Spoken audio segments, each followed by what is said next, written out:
Everyone who knew Jenna knew she was patient. Maybe too patient, some might say.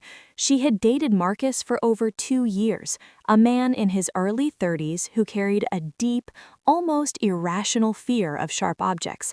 Knives, scissors, even the edge of a can opener could send him into a panic. At first, it seemed quirky, even endearing, but over time, it became something of a lifestyle she had to accommodate.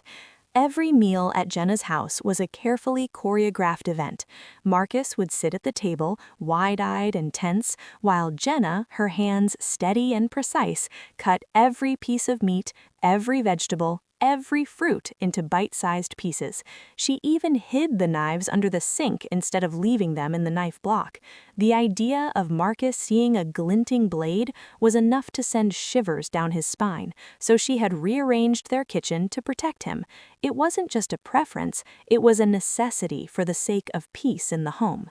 To outsiders, it might have seemed excessive, but Jenna didn't mind. She had always been nurturing, and besides, Marcus could be sweet and attentive when he wasn't being haunted by the thought of a knife. He had told her once, quietly, almost whispering, that the texture of raw meat reminded him of human flesh. "It just triggers scary thoughts," he had said. She had nodded, understanding in a way most people wouldn't, and carried on cutting his dinner as if it were the most normal thing in the world. But as the saying goes, patience has its limits. The first sign that something was wrong came in a text message Jenna accidentally saw on Marcus's phone. It was a flirty message from a coworker, something casual but intimate enough to make her stomach twist. Her mind didn't immediately go to anger, just confusion. She assumed it was a misunderstanding. She tried to shake it off, but over the next few weeks, more messages appeared, each one more blatant than the last. Marcus wasn't just texting, he was planning to meet, arranging dinners, secret meetups. The anger came in waves. First, it was disbelief. Then it was hurt. But the last stage, the one that lingered in her bones, was pure, calculated resolve. She wasn't going to confront him in a fit of rage, because that would just feed the chaos. No, she wanted to plan something that would matter, a lesson that would stick. That opportunity came one evening when she returned home early from work. Marcus was already there, lounging in the living room, phone in hand. He looked up, and for a moment she almost lost her nerve, but the sight of him, smirking, relaxed, completely unaware of how his actions had damaged her trust, fueled her resolve. "I know," she said simply. He froze, brow furrowing. "I know about her, about everything." Marcus's face went through a series of expressions: confusion, denial, then fury. "What the hell are you talking about?" he shouted, voice rising. His panic over sharp objects was forgotten as he launched into rage, but now it was aimed at her, and heartbreakingly at her 10-year-old child who had been in the room. "Stop yelling!" Jenna's voice cracked, but she didn't back down. She saw the fear in her child's eyes, the way they flinched at his words. Marcus didn't notice, or didn't care. He hurled insults, calling Jenna every name he could think of, mocking her patience, her kindness, her intelligence, and he turned to her child too, with words that were cruel, unnecessary, and deeply wounding. When the storm passed, Jenna didn't respond with screaming or tears. She didn't need to. Her actions would speak louder than any words. She packed her things the next morning while Marcus slept off the chaos of the night. She kept her composure, but inside, she was meticulous. Every detail mattered. That's when her eyes fell on the knife block. The irony wasn't lost on her. This block, the very thing Marcus feared, was now in her hands. For 2 years, she had handled these knives carefully, cutting his meals, hiding them from view, shielding him from his own fears. And now, after discovering his betrayal, they would serve a different purpose. She selected the knives he used to cut meat, the ones most closely tied to his panic, and carried them outside. Her hands didn't tremble. Her mind was clear. She tapped the blades against the concrete patio, not forcefully, but enough to dull them, enough to leave nicks in the steel. She thought of his reaction, the way the texture of the damaged blade would feel in his hands, the small annoyances, the sensory discomforts that would haunt him at every meal. It was, in her mind, poetic justice. This wasn't about physical harm. This was about creating a tiny, persistent reminder of his betrayal, a consequence that hit him in the place he feared most, the place that had once defined his comfort. Every time he tried to cut meat now, the blade would resist. It would catch, twist, scrape. The texture that had triggered his panic before would now trigger frustration, annoyance, a subtle sense of chaos he couldn't control. She stepped back, surveying her work. It was a small victory, but a satisfying one. Not because she wanted to hurt him, she didn't, but because she had taken control in a situation where she had felt powerless. The anger, the betrayal, and the fear of losing her child's sense of safety had all been turned into a calculated, harmless retaliation. Jenna's next steps were simple. She packed her things, took her child's hand, and left. No arguments, no further confrontation. Marcus would wake up to a house slightly different from the one he had destroyed with his lies and temper, a house where his comfort was subtly but meaningfully dismantled. And for the first time in a long time, Jenna felt free. After Jenna left, the house felt unusually quiet. The chaos that had ruled the previous night was replaced by a tense, lingering silence, almost like the walls themselves were holding their breath. Marcus, groggy from sleep, stumbled into the kitchen that morning, oblivious at first to the subtle change. But when he reached for the knife block, his fingers brushing against the blades he once feared, confusion quickly turned to frustration. The knife that had always sliced through meat effortlessly now snagged and caught. He pressed harder, trying to regain the smoothness he remembered, only to feel it twist awkwardly in his hand. The texture was off, rougher, sharper in an unexpected way. His panic flared, not the deep, fear-driven panic of his past, but a new kind, irritation, anxiety, and a creeping sense that something was wrong. It didn't take him long to realize what had happened. Every blade he tried carried the marks of Jenna's quiet, calculated retaliation. Nicks in the steel, dulled edges, tiny imperfections that made cutting meat a frustrating ordeal. And in that moment, Marcus understood two things. First, that Jenna had been aware of his deepest fears all along, and second, that she had used that awareness in a way he never expected. Meanwhile, Jenna was already a few towns over, settling into a small apartment that she had chosen with her child in mind. The space was modest but warm, filled with sunlight and the faint scent of coffee brewing in the morning. It was her sanctuary, a place where she didn't have to tiptoe around someone else's fears or lies. Here she could breathe, plan, and slowly let the weight of betrayal ease from her shoulders. Her child, still young enough to need reassurance, but old enough to understand betrayal and trust, clung to her. "Mom, is he going to be okay?" they asked one evening, the worry in their voice clear. Jenna smiled, brushing a loose strand of hair from their forehead. "He'll be fine," she said gently, "but we'll be okay too. That's what matters." The first few weeks were a mix of routines and healing. Grocery shopping, homework, bedtime stories, each small act was a stitch in the fabric of a new life. But even as she adjusted, she couldn't help but think about Marcus and the knives. She imagined him in the kitchen, muttering under his breath, cursing at the blades, feeling helpless in the way she had once been patient. It wasn't vengeance in the cruel sense, it was a quiet reminder, a lesson in consequences that didn't require confrontation. Word spread quickly among friends and family about the breakup. Some were shocked at her calm, calculated response.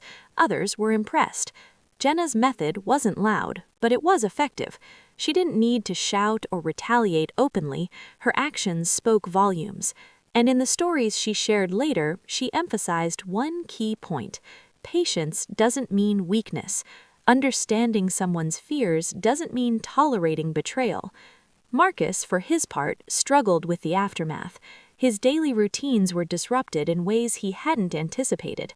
Every meal became a challenge, every attempt to reclaim his sense of normalcy frustrated by the imperfections Jenna had left behind. He realized that the man who had once depended on her kindness had underestimated her resolve. Social media didn't help him either. Photos of Jenna and her child smiling in their new apartment slowly surfaced. Friends sent messages of support, small gestures that highlighted the life Marcus had chosen to ignore. He tried to reach out, to apologize, but his calls went unanswered. Jenna had no desire to rehash the pain he had caused. She had already acted, and that act had set the boundaries clearly. As the weeks turned into months, Jenna found herself reflecting not on anger, but on growth. Leaving Marcus had been a painful but necessary step. She realized that accommodating someone else's fears should never come at the cost of one's own peace or dignity. She had learned the hard way that kindness is not a license for manipulation, and that protecting oneself is as important as protecting others. One day, while teaching her child how to prepare a simple meal, she found herself laughing at a minor kitchen mishap, a dropped spoon, a spilled cup of juice. The joy of small moments free from fear and deception was intoxicating. She noticed that she no longer thought about knives in terms of panic or tension. They were tools, neutral objects, no longer symbols of control or fear. Meanwhile, Marcus slowly realized the broader lesson Jenna had imparted without a single word. It wasn't just about the knives. It was about respect, trust, and accountability. Every time he struggled in the kitchen, every frustrated sigh and failed attempt at slicing meat, it reminded him that actions have consequences. And while he never admitted it aloud, the experience left a mark. An acknowledgement of his own failures, and a small, lingering sense of regret. Jenna's story began to circulate among her circle of friends. Some were inspired by her quiet form of justice, others were impressed. Jenna's method wasn't loud, but it was effective. She didn't need to shout or retaliate openly, her actions spoke volumes. And in the stories she shared later, she emphasized one key point. Patience doesn't mean weakness. Understanding someone's fears doesn't mean tolerating betrayal. And in the quiet evenings, when the city lights flickered outside her window and her child slept soundly beside her, Jenna felt a profound sense of relief. She had survived betrayal, protected the person she loved most, and reclaimed her own life. The knives were just a detail, a clever, satisfying detail, but the real victory was hers to keep forever. Months passed, and Jenna's life settled into a rhythm she hadn't realized she'd been missing. The quiet mornings, the laughter echoing through her small apartment, the comfort of safety and trust. It all felt like a reward she hadn't dared hope for while trapped in the chaos of Marcus's manipulation. Her child thrived in this new environment. No more tension-filled dinners, no more nervous glances at the knives in the drawer. Meals became a chance to teach responsibility and confidence, to let her child try, fail, and succeed in a safe space. They chopped vegetables together, stirred soups, and even practiced slicing soft bread with kid-friendly knives. Jenna watched with pride as their skills and their confidence grew. Meanwhile, Marcus's world had shifted in small, irritating ways. The dulled knives weren't a dramatic punishment, but they were a persistent reminder of his own failures. Every dinner he tried to prepare was slower, more frustrating. Each nick in the blade, each snag on a piece of meat, reminded him that Jenna had thought ahead, acted deliberately, and claimed control where he had been careless and cruel. It wasn't just about the knives, of course. He had lost trust, respect, and the calm presence of someone who had accommodated his quirks without complaint. The more he struggled in the kitchen, the more he realized that Jenna's small act of revenge had been symbolic, a message about boundaries, respect, and consequences that he could not ignore. At first, he was angry, resentful, and defensive. He tried to replace the knives, sharpen them, ignore the inconvenience, but every time he attempted to reclaim his sense of normalcy, he felt a pang of awareness. Jenna had left a mark, not to harm, but to teach, and deep down he couldn't escape the truth. He had taken her kindness for granted, and now the consequences were unavoidable. Jenna, on the other hand, had no desire to watch him suffer. She didn't check on him, didn't mock him, and didn't engage in gossip. Her satisfaction wasn't rooted in revenge, it was rooted in closure. She had acted, set boundaries, and moved forward. The knives were simply a tool for a lesson, not a weapon for humiliation. Her life continued to bloom in ways she hadn't expected. She found a new circle of friends, people who valued her strength, her intelligence, and her humor. Social events no longer carried the tension of fear or betrayal. She dated casually, slowly, testing the waters with people who showed honesty and kindness. Every interaction was a reminder of the difference between someone who respects you and someone who doesn't. One evening, Jenna and her child were sitting on the small balcony of their apartment, watching the sunset paint the sky in streaks of orange and pink. Her child leaned against her, sleepy but happy. "Mom," said they, "do you think he'll ever come back?" Jenna shook her head gently. "No," she said, "and that's okay. We don't need someone like that in our lives. We have each other, and that's what matters."